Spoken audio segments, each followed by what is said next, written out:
జాతీయ క్రీడలకు ఆంధ్రప్రదేశ్ ఆతిథ్యం ఇచ్చేలా బిడ్ వేస్తున్నట్లు షాప్ చైర్మన్ రవినాయుడు చెప్పారు.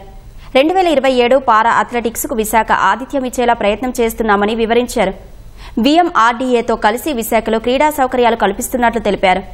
కరణం మల్లీశ్వరి సహకారంతో విశాఖలో వెయిట్ లిఫ్టింగ్ అకాడమీ ఏర్పాటు చేయాలని ఆలోచన చేస్తున్నట్లు రవినాయుడు అన్నారు.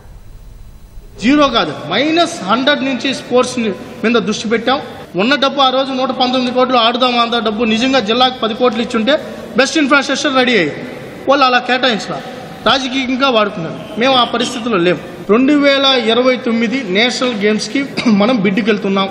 రేపు పేరా నేషనల్ గేమ్స్ కూడా ఇక్కడ పెట్టడానికి మనం సిద్ధంగా ఉన్నాం. 2018లో ప్రో కబడ్డీ ఇక్కడ పెట్టాము. తర్వాత 7 సంవత్సరాలు లేదు. లోకేష్ గారు వాళ్ళతో మాట్లాడితే రేపు సాయంత్రం 7:30కి ప్రో కబడ్డీ ఫస్ట్ లీగ్ విశాఖపట్నంలో పోర్టు స్టేడియంలో ప్రారంభించడం జరుగుతూ ఉంది. ఆడుదాం ఆంధ్రాలో జరిగిన అవినీతిని వదిలిపెట్టే ప్రసక్తే లేదు. స్పష్టమైన ఆధారాలు ఉన్నాయి. అవినీతి జరిగిందని స్పష్టంగా తెలుస్తుంది. ఎవరిని వదిలిపెట్టాం. అది రోజానైనా బైరెడ్నైనా వాళ్ళ పైన ఉన్న హెడ్ ఎవరైతే ఉన్నారో ఆ హెడ్నైనా వదలం.